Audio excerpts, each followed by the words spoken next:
Hello, everyone, and welcome to the latest episode of the Metabolism and Menopause podcast. My name is Stephanie, and I am your host and CEO of VitalityOET. We are a women's nutrition, health, and fitness company that focuses predominantly on women's hormones, particularly as they start going through perimenopause and onwards. We know that you start experiencing so many changes in this time of your life, whether it be hot flashes, night sweats, irritability, brain fog, or waking around the middle that seems to have come out of absolutely nowhere despite you not changing anything. So you go back to those tried and true methods of cutting calories, cutting carbs, doing a bunch of cardio, yet nothing seems to be working. In fact, it feels like you're putting in all this effort and you're moving in the opposite direction.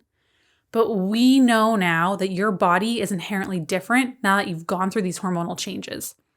So our mission here at Vitality is to really help you understand how your body changes in this time of your life, so you can reach those health and fitness goals, feel in control and at home in your body again, live a life full of vitality, and really understand how to take care of this new body of yours.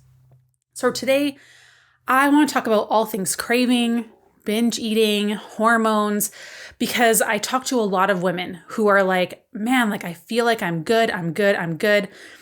And then I get home and it's like I can't control myself with the pantry, or I sit down at nighttime and this nighttime snacking is just getting out of control, or I'll do really good for a few days and then it goes all out the window. And then I feel so terrible and I feel so ashamed and I just don't know how to get off this roller coaster. So I want to talk about what binge eating actually is, talking about cravings, how your hormonal changes is going to influence that, and then what you can do to combat those cravings to help you be able to reach those health and fitness goals. Because if you're always feeling out of control around food, if you're always feeling these really extreme cravings, of course it's going to be hard to lose body fat, right? It's going to be hard to maintain your weight too. So we're going to cover all of those things here for you today.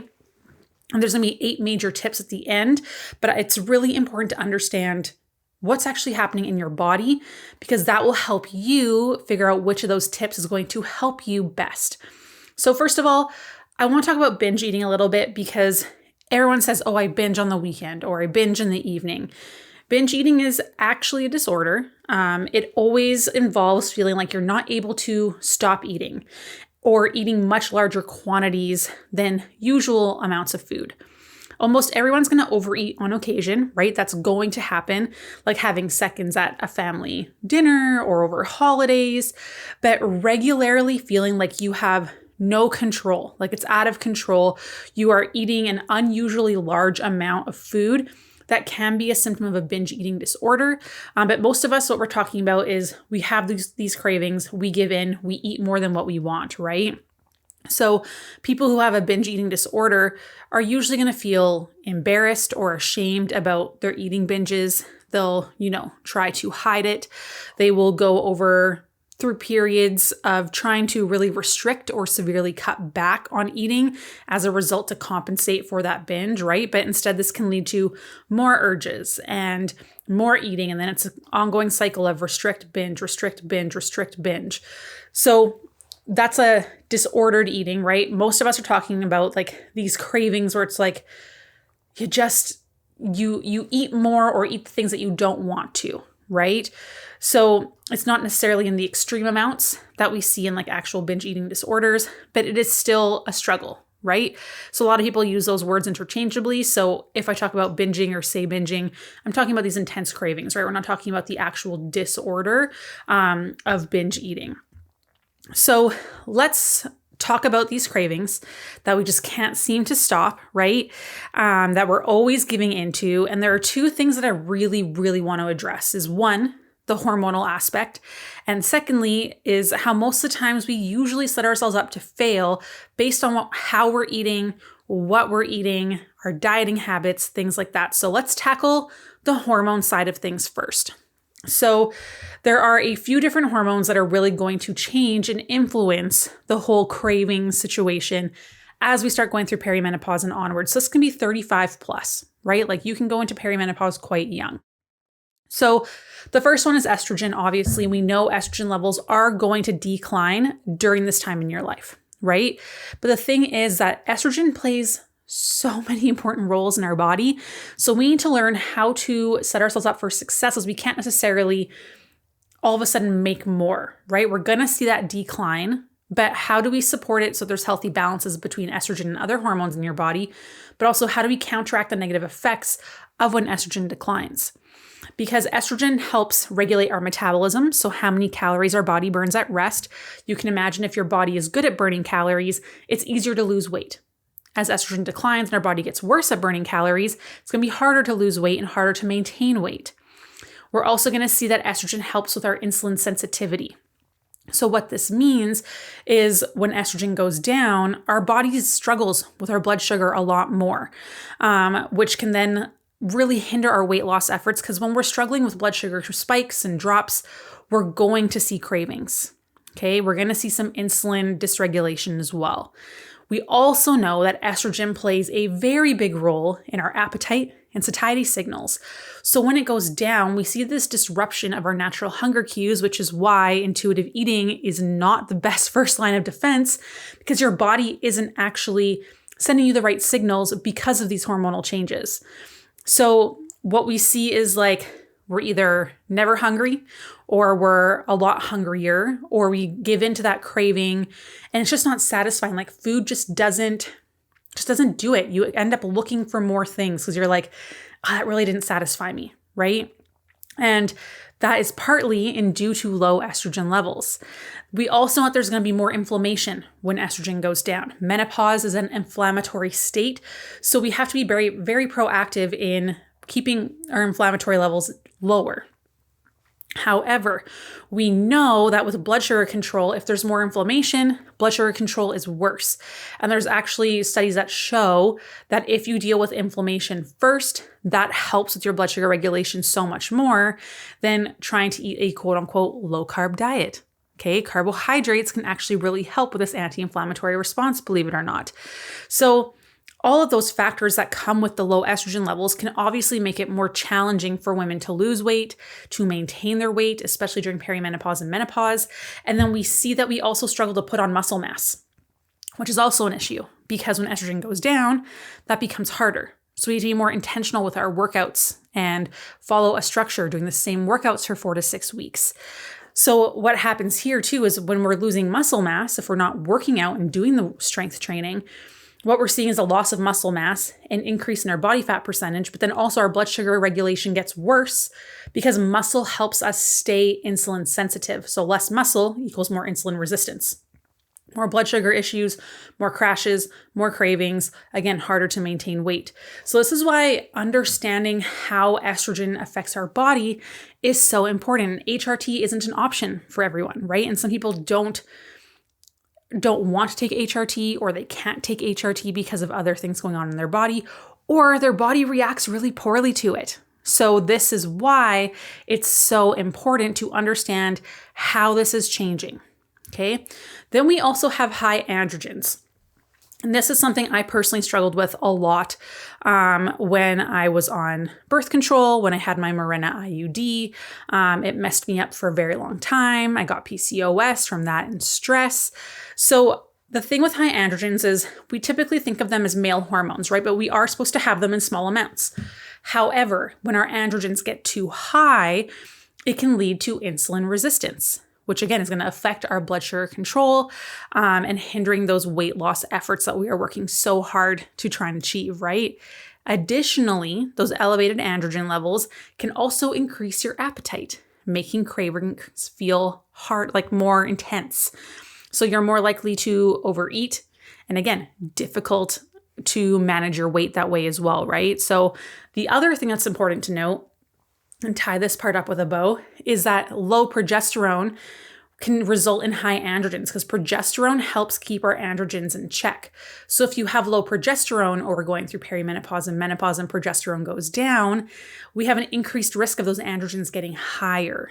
So we need to pay attention to that. And that's what happened to me with the IUD because I was getting progestin, right? The artificial form of progesterone, which is not the same as progesterone. My body thought I was getting progesterone, but I wasn't, so it wasn't producing it on its own. And that caused my androgen levels to go up, resulting in PCOS, plus the stress that I was experiencing, under eating, over exercising. And it took me quite some time to get my progesterone levels back up again so that we were able to get pregnant. So there's that. Then we have testosterone. Low testosterone levels are increasingly common in women in perimenopause and menopause, it's crazy, honestly, and it's not tested enough, which also makes me really mad because we know low testosterone comes with a ton of symptoms that make you feel horrific. However, if we're taking the pellets, I find that some women do really well on them. Some women do terrible, or the dosage is just so high, or they're very sensitive to it. So some women love the pellets. Some women react really negatively to it. So be cautious with that and really pay attention to how your body's reacting and feeling, because it's trying to tell you something. So low testosterone, why is it not so great? Because it's going to influence our metabolism, our ability to build muscle mass, and our blood sugar control, which again, if our blood sugars aren't going very good, we're having trouble regulating those, we're going to have more energy crashes and cravings. We're going to see that our metabolism starts to slow down. It's harder to build and maintain muscle mass, making blood sugar control worse.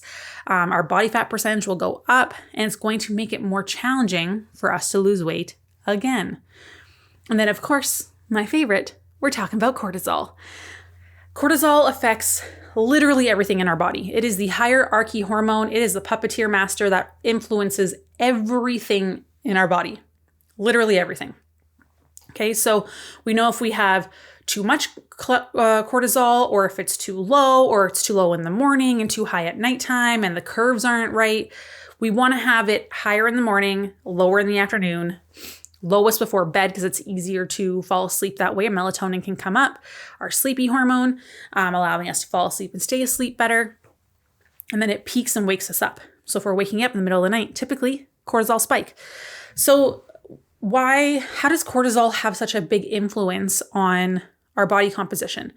Well, we know during perimenopause and menopause, when estrogen goes down, before, we wouldn't see cortisol jump up until we were at like a level 9 out of 10 on stress. Now, when estrogen goes down, we don't have that hormonal buffer. So now it only takes a 5 out of 10, and then our cortisol jumps up. And what happens when our cortisol jumps up is that it really influences our appetite.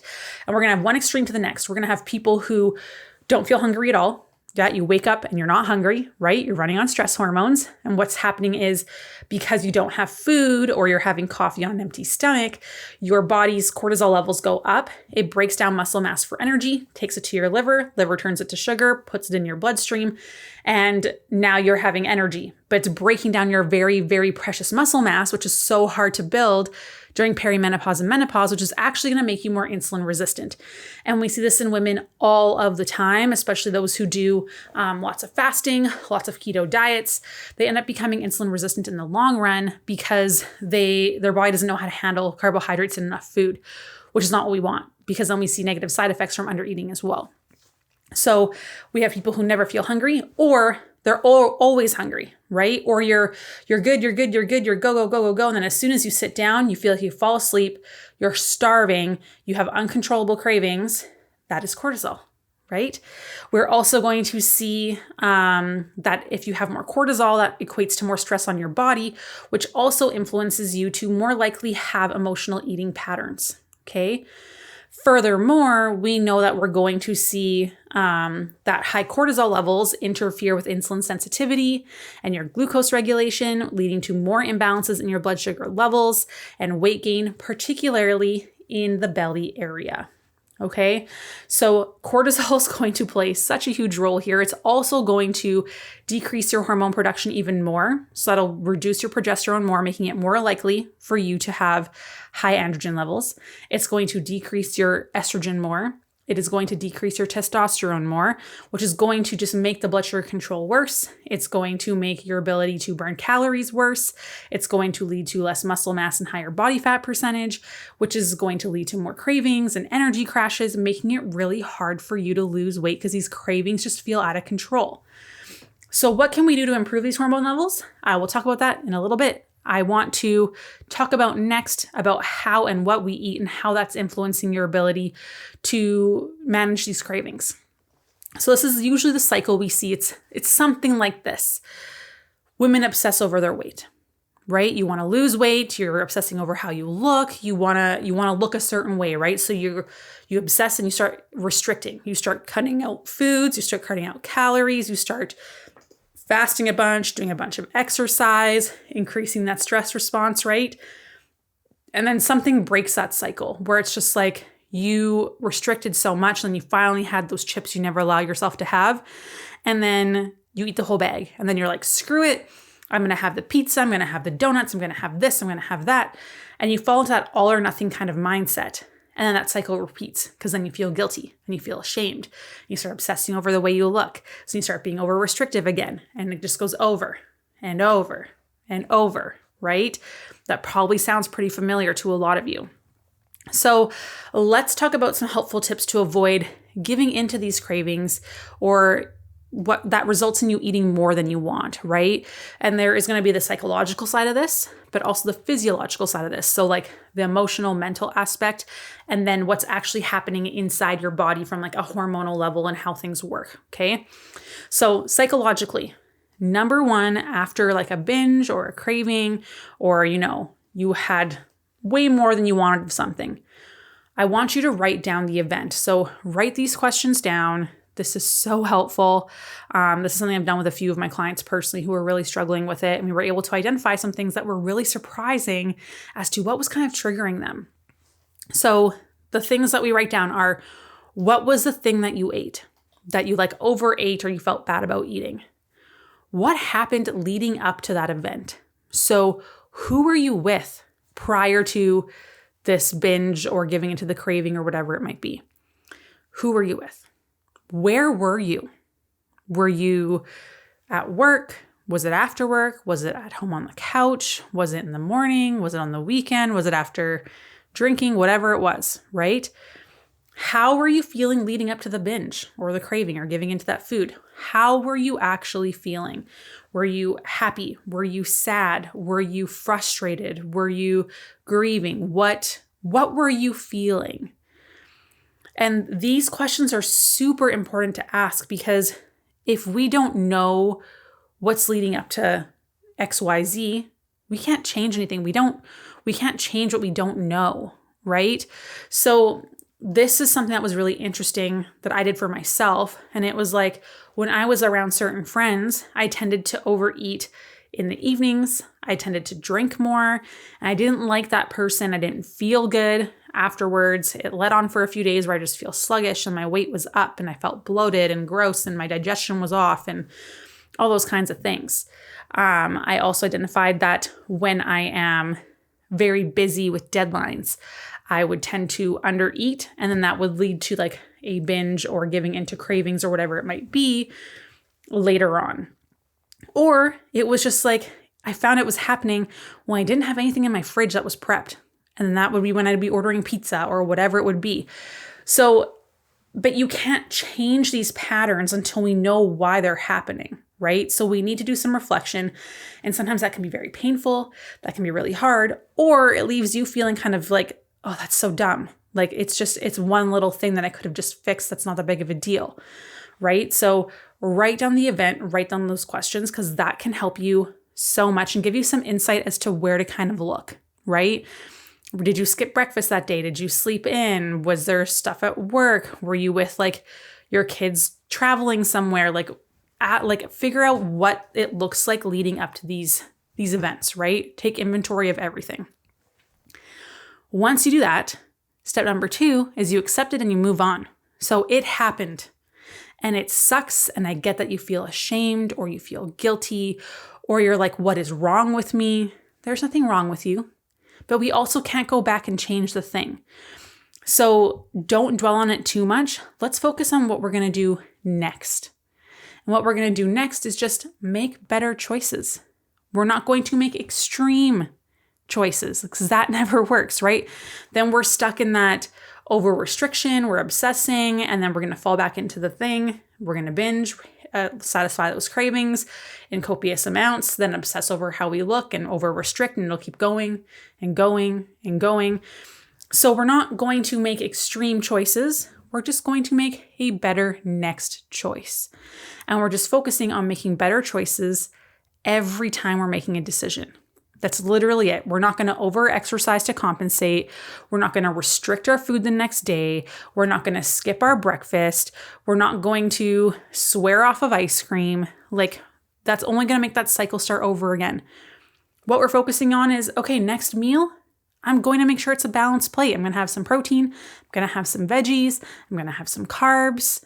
I'm going to make sure to hydrate. Maybe I'll get some steps in, but you're not going to go over the top. You just go back to making better choices, because extremes don't work ever. So don't do those.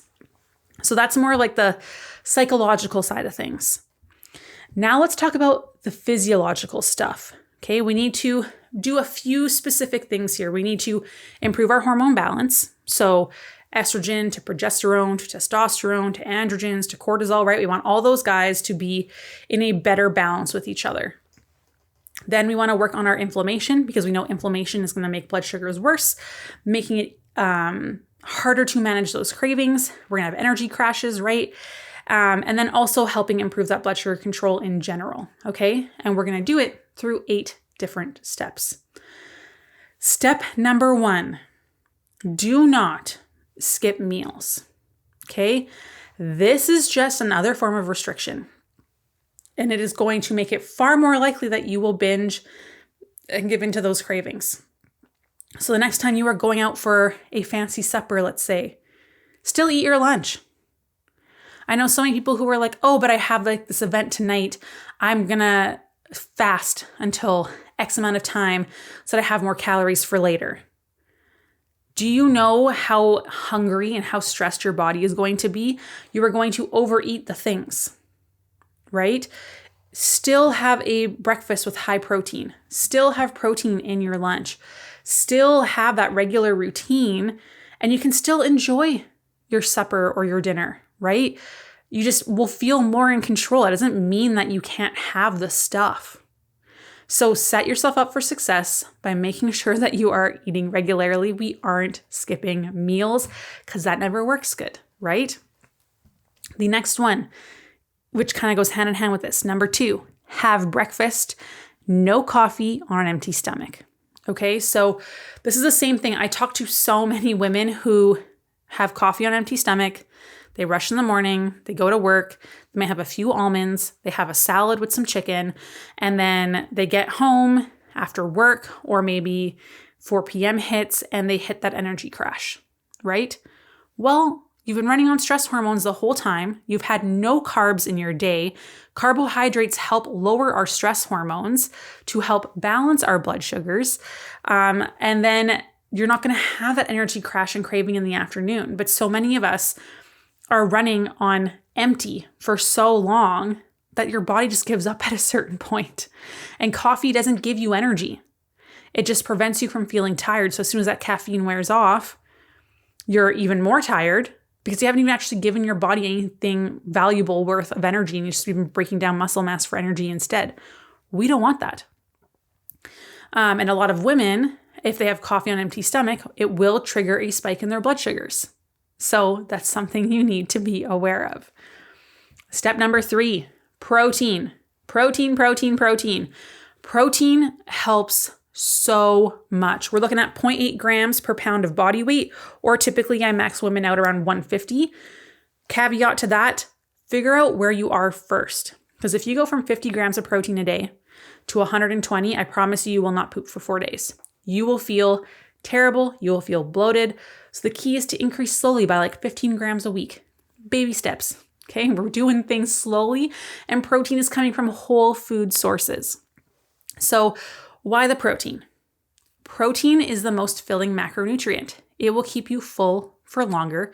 It digests more slowly, so you aren't going to feel hungry as quick, as well as it helps with blood sugar spikes and drops, because protein empties the stomach slowly. It digests more slowly. What we see is that our blood sugars are always going to rise when we eat. That's what's supposed to happen, but you're not going to see this huge initial jump. It's going to be this very slow incline, and then you're going to see it come down slowly, but you're not seeing a spike and a drop. So we're not seeing a huge insulin spike and drop. Our blood sugars don't spike and drop. We don't have energy crashes and cravings. We don't see cortisol spike up. Carbohydrates paired with this will help you so much, but having a good chunk of your protein first is amazing. So you want to be having like 20 to 30 grams per meal and prioritizing that, making sure you're having protein in snacks. Protein will help you so much with managing your hunger and managing your blood sugar. The next one is number 4, a balanced plate. So what does this look like? Breakfast, typically, we say we want women to have half carbs, half protein. People are like, what? Yes, half carbs, half protein, because that's going to help bring your cortisol levels down, but the protein will help keep your blood sugar stable. We're not going to see that spike and drop. Okay, so what we want to do is try and eat some of that protein first before digging into the carbohydrates if you can, but there are so many great options that you can have for breakfast, you guys. Breakfast is amazing. Breakfast bowls. I do this all the time. I'll have roasted leftover potatoes, for example, from the night before. I'll have that in a bowl with some, like a fried egg on top or some scrambled eggs and egg whites. I'll toss in some veggies in there from the night before, or I have stuff already prepped up. So some mushrooms or peppers, onions, tomatoes, whatever I'm feeling. I'll add a little bit of cheese on there maybe. I will toss in some chopped up rotisserie chicken or whatever we have for protein. And then I personally love Dijon mustard, so I'll toss Dijon mustard on top. But that's a solid meal. It has veggies, it has protein, it has great resistant starches from the potatoes, because once potatoes are cooked and then cooled and then rewarmed up, there's more resistant starches in it, which is great for blood sugar control, very good for you, provides you with energy, and will sustain you for the rest of the day. Other examples could be like, maybe it's just eggs and toast and a piece of like turkey sausage, you know? Maybe it's oatmeal with some protein powder and some fruit. Maybe it's yogurt. Like I like Icelandic yogurt personally. The skyr yogurt is my favorite. It's thicker, higher in protein. I'll add some granola that has a little bit more protein in it, maybe top with some hemp hearts and some fruit. Like there's so many options that you can have for breakfast that are half carb, half protein, and really, really great for your energy and your blood sugar control. Okay, then we go into lunch and dinner. And what we want to have is half a plate of fruits or veg, right? Fruits and veg, ideally more veg than fruit. Then we're going to have a quarter of our plate be a starchy carb, whether that's potatoes or rice or pasta or bread or beans or quinoa, whatever you want it to be, right? And then a quarter of your plate being protein. So the thing is, paying attention to your order of eating to help balance your blood sugars. Because yes, the veggies, the protein, the carbs, all those things are going to help with your blood sugar control.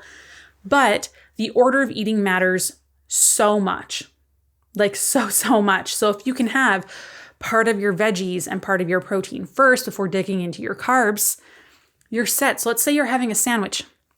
Have some veggies and dip first, or a little bit of salad. Super easy.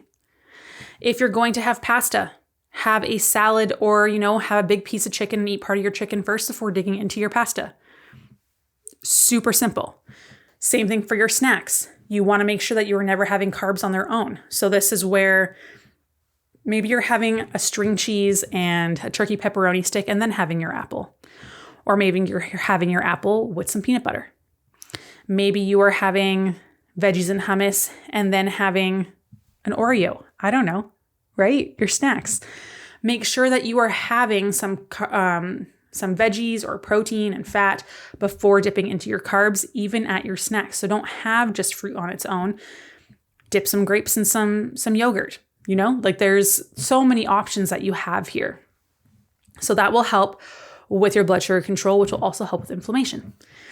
The next one is huge. Number 5, stress management. And I cannot stress this enough. We know that stress is going to increase your cortisol levels.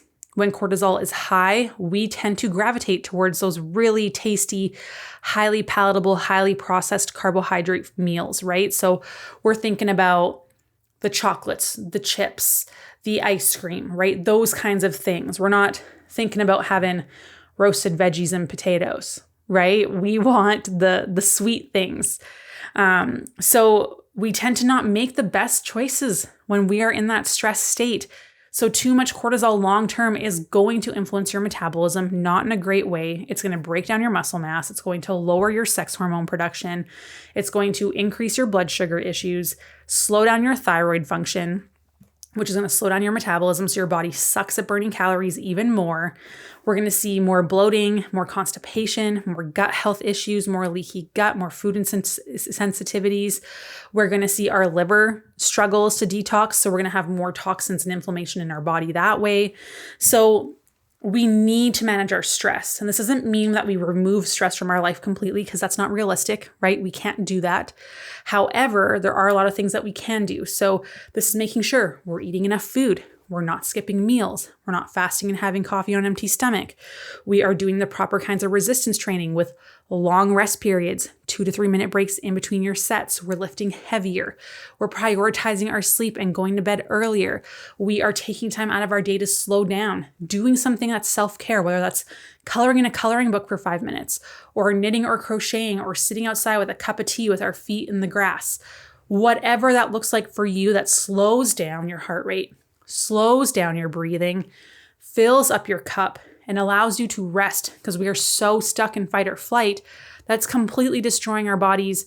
We're seeing tons of inflammation, tons of blood sugar issues, tons of hormone issues, which is going to make it feel damn near impossible for you to be able to lose weight, right? And so when we're in this stress state, the cravings just come and come and come and come and come because we're stuck here, or because we're having carbs on their own, or we're not eating enough food, or we're not having enough protein, we're not eating food in the right order, and the cravings just get worse and worse and worse. And then you feel like something is wrong with you because you're not strong enough to outwill yourself to not have the thing, when really it's just you're not setting yourself up for success. So stress management needs to come into play here, because we don't realize how all these things are actually increasing our stress so much more. And our stress threshold, like I mentioned, when estrogen goes down, is so much lower. So this only happens at a 5 out of 10.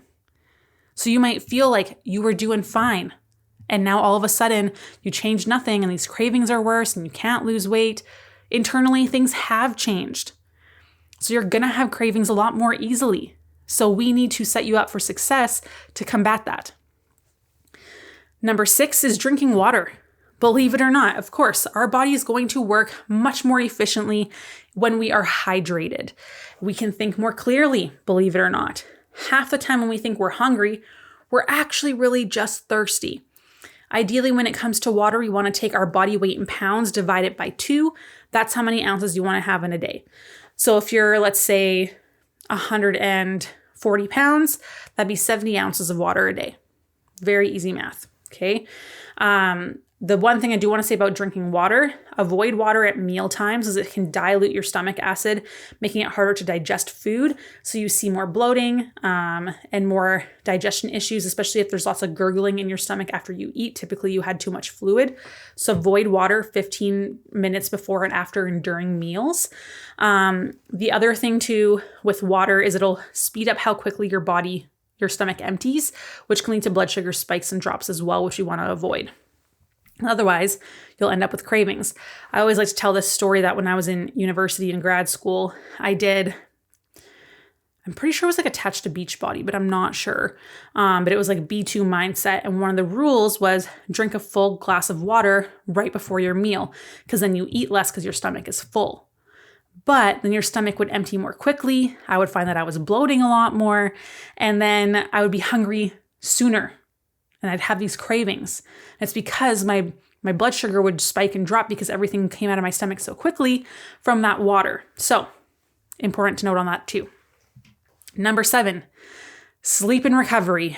Oh man, if you are tired, your cortisol levels and stress levels will just stay high all the time. You will find yourself looking for food to give you energy wherever you can get it, because you didn't get enough recovery. Your body needs energy. It didn't recover enough at nighttime. And it's going to make it so much more tempting to have those not so great choices, because that's a quick hit of sugar that our body wants, right?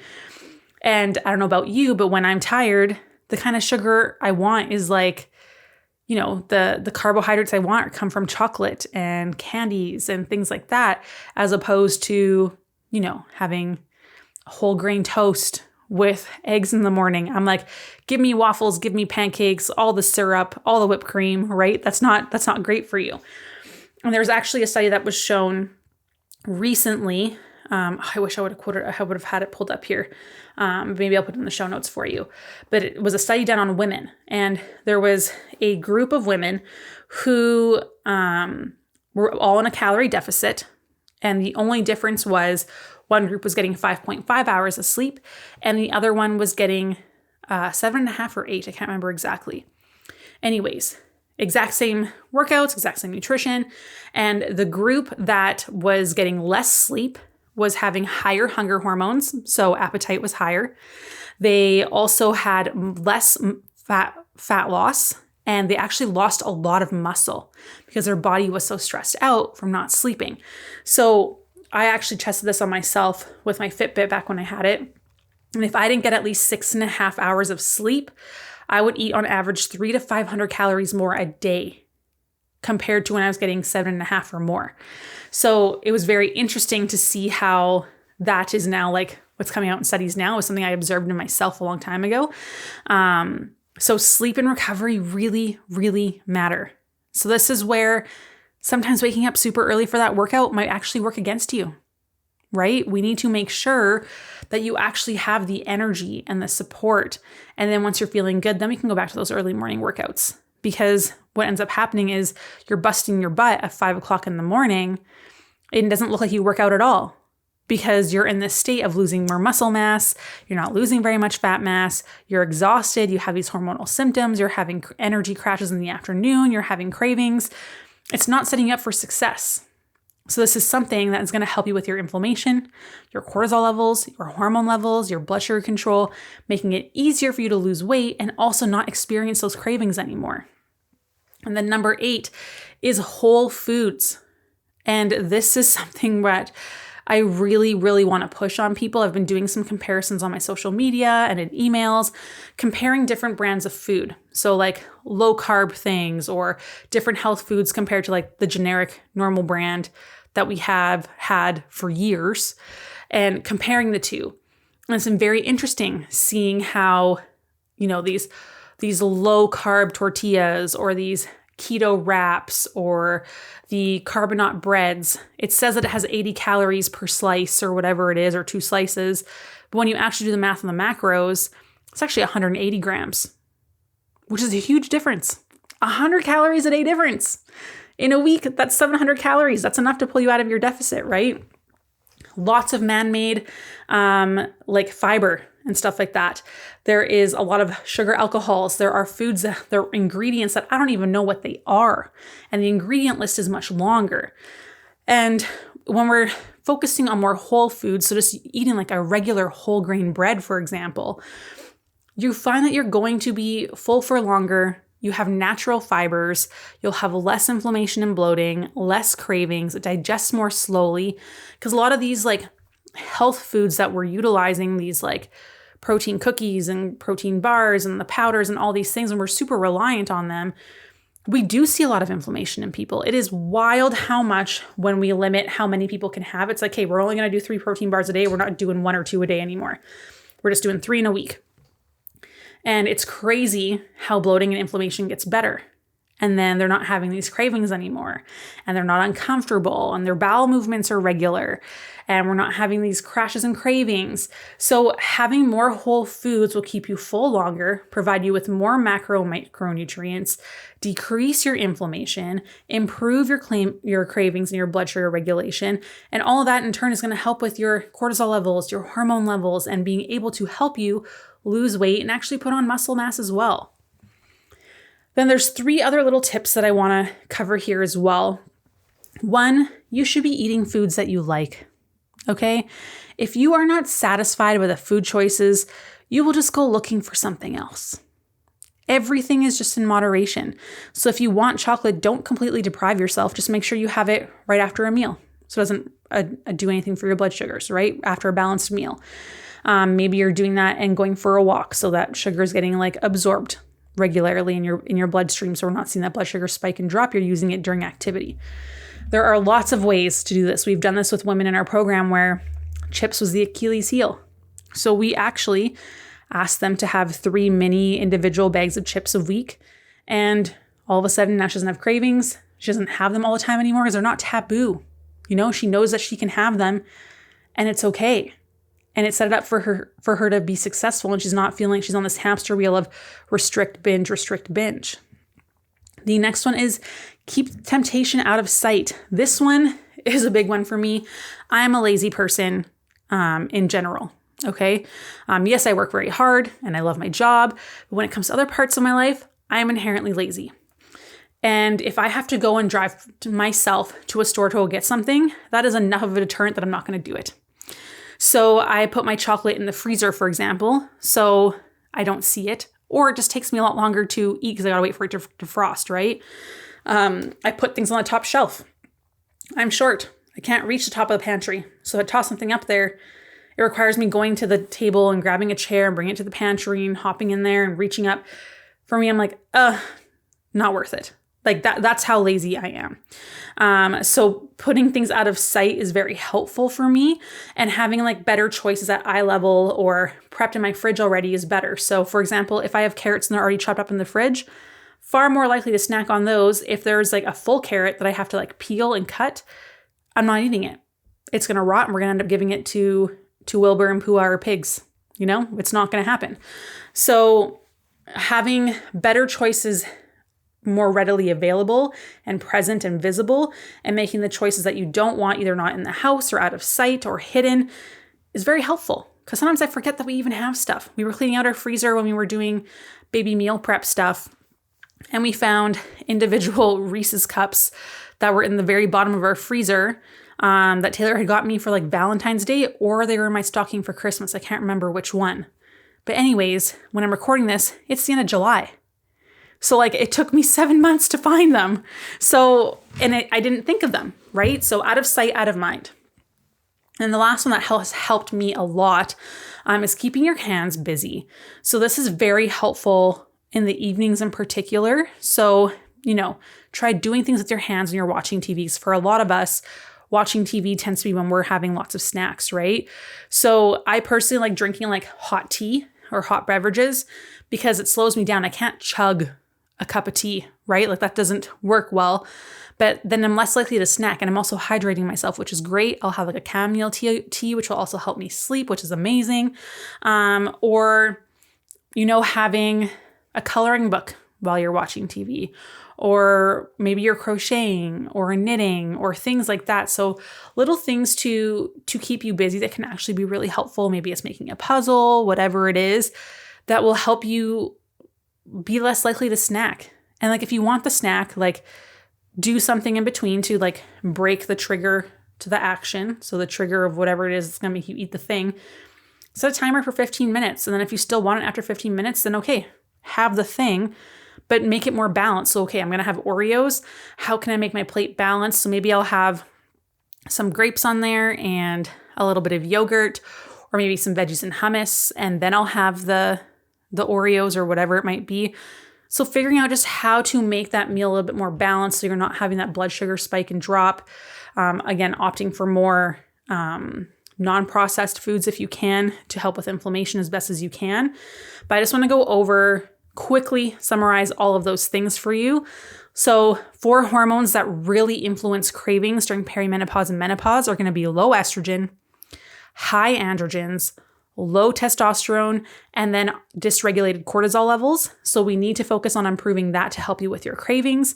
And ways that we can do that are by making sure that you are not skipping meals, that you are having breakfast, no coffee on an empty stomach, protein, balancing your plate, having those carbohydrates, just paying attention to the order that you eat your food in, stress management, staying hydrated, focusing on your sleep and recovery, making sure that you are having whole foods, eat foods that you like on a regular basis, keep temptation out of sight, keep those hands busy, and then also reflect back on what happened that led up to this choice that you aren't so proud of. So what did you eat? What led up to that event? Who were you with? Where were you? How were you feeling? Accept it, move on. We're not over restricting. We're not over exercising the next day. or just going back to being better. And you can do this. And I know it takes time and it can be tough, but managing cravings and getting rid of those and improving energy are some of the first changes that we see in women that we work with. So we know these methods work. You just need to figure out which one is going to be the best for you and what are you not doing right now? Are you not having breakfast? Are you not having carbs? Are you skipping meals? Those are the first ones I would absolutely 100% make sure that you are doing first and eating enough food, because obviously if you're not eating enough food, you're going to have more cravings because your body is asking for more energy. If you need help figuring that out, please just message me, let me know. I'm always happy to help calculate that for you, or you can book a consultation call to get that done in real time on a Zoom call with our team. I'm using the link in the show notes. If you haven't subscribed yet, please do so. It really helps us grow and reach more women and help more people. And if you have any questions at all, just reach out. Love you all so much and have a great rest of your day. Bye.